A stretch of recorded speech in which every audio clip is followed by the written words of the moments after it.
السلام علیکم ورحمۃ اللہ وبرکاتہ۔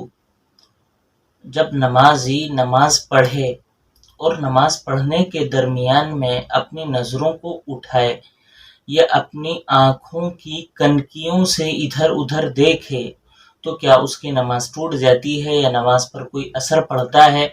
یا نماز ٹوٹتی ہے تو کب ٹوٹتی ہے؟ کتنی نظریں اٹھانے پر ٹوٹتی ہے؟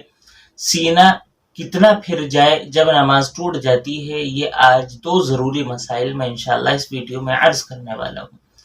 دیکھیے، نماز پڑھنے والا چاہے مرد ہو یا نماز پڑھنے والی عورت ہو، ہر نمازی کے لیے یہ ضروری ہے کہ وہ اپنی نماز میں خشوع اور خضوع کو رکھے۔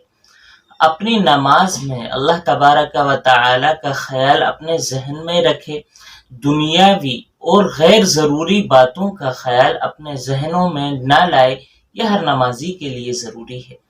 بعض مرتبہ کیا ہوتا ہے، بہت سے لوگوں کو دیکھا گیا ہے کہ نماز میں، اور اکثر و بیشتر ایسا لوگوں کے ساتھ ہوتا ہی ہے کہ نماز میں خیال نہیں ہوتا، ادھر ادھر خیال ہوتا ہے۔ بعض مرتبہ اپنی مسجد میں، اپنے کمرے ہی میں ذہن ہوتا ہے، کون آ رہا ہے، کون جا رہا ہے، ان تمام باتوں پر ذہن ہوتا ہے، خیال ہوتا ہے، تو لوگ اپنی نظروں کو نماز ہی کے درمیان میں اٹھانے لگتے ہیں، گھمانے لگتے ہیں۔ بعض مرتبہ دیکھا گیا ہے کہ مرد جب نماز پڑھتا ہے مسجد میں تو باقاعدہ پوری نگاہ اٹھا کر آگے کا سارا حصہ دیکھ لیتا ہے۔ اسی طرح سامنے کا معاملہ اگر نہ ہو، دائیں اور بائیں کا معاملہ ہو، تو اپنی آنکھوں کی کنکیوں سے دیکھتا ہے۔ یہی معاملہ عورتوں کا بھی ہے۔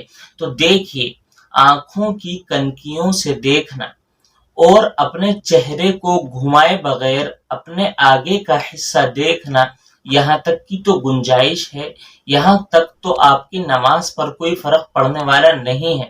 لیکن جیسے ہی آپ دیکھنے کے لیے اپنی گردن کو گھماتے ہیں، چاہے آپ تھوڑا بہت ہی گھماتے ہیں، تو نظر کے گھماتے ہی آپ کی نماز میں کراہت آ جاتی ہے۔ نماز تو نہیں ٹوٹے گی، لیکن نماز آپ کی مکروہ ہو جائے گی، اور مکروہ ہو جانے کا مطلب یہی ہے کہ آپ جس چیز کے لیے نماز پڑھ رہے ہیں، ثواب کے لیے، آپ کا وہ ثواب ختم ہوتا رہتا ہے، کم ہوتا رہتا ہے۔ اس لیے نماز میں اپنی نگاہوں کو سجدے کی جگہ پر رکھنا چاہیے۔ یہ علماء کرام نے بتلایا ہے، نماز میں خشوع اور خضوع کو پانے کے لیے اور خشوع اور خضوع پیدا کرنے کے لیے۔ یہی معاملہ سینے کا ہے۔ سینہ جب تک آپ کا قبلے کی طرف رہتا ہے تو چاہے آپ گردن گھما لیں، چاہے آپ نظریں گھما لیں، آپ کی نماز میں کراہت تو آ جائے گی، لیکن آپ کی نماز نہیں ٹوٹے۔ آپ کی نماز ٹوٹتی ہے جب آپ کا سینہ قبلے کی طرف سے ہٹ جاتا ہے، تب آپ کی نماز ٹوٹتی ہے۔ اور سینہ بھی کتنا ہٹ جائے جب نماز ٹوٹتی ہے کہ 45 ڈگری دائیں اور 45 ڈگری بائیں، ان دونوں جانب 45 ڈگری تک آپ کا سینہ پھر جائے، تب تک تو آپ کی نماز نہیں ٹوٹے گی۔ 45 ڈگری سے زیادہ ہو جاتا ہے، چاہے دائیں کی طرف ہو چاہے بائیں کی طرف ہو، آپ کی نماز ٹوٹ جاتی ہے۔ تو دیکھیں، نماز میں نظروں کو کہاں رکھنا ہے؟ سجدے کی جگہ پر رکھنا ہے، اور سینے کے پھرنے سے ضرور بچنا ہے، ورنہ آپ کی نماز ٹوٹ جائے گی۔ نبی علیہ السلام سے ایک مرتبہ حضرت عائشہ رضی اللہ تعالی عنہ کی حدیث ہے کہ نبی علیہ السلام سے پوچھا گیا نماز کے اندر ادھر ادھر دیکھنے کے بارے میں کہ ایسا کرنا کیسا ہے؟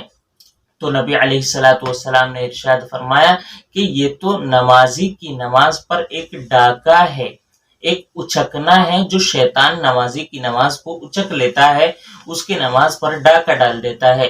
یعنی نماز پر ڈاکہ ڈالنے کا مطلب یہی ہے کہ اس کی نماز میں جو خشوع تھا، جو خضوع تھا، نماز پڑھ رہا تھا اللہ تعالی کے لیے، لیکن ادھر ادھر کی باتوں کا ذہنوں میں آ جانا، ادھر ادھر نظروں کا چلا جانا، یہ نماز میں شیطان والا عمل ہے، اس سے نماز میں کراہت آ جاتی ہے۔ تو ان تمام چیزوں سے بچنے کی کوشش کرنی چاہیے، نماز میں ادھر ادھر دیکھنے سے بچنا چاہیے۔ السلام علیکم ورحمۃ اللہ وبرکاتہ۔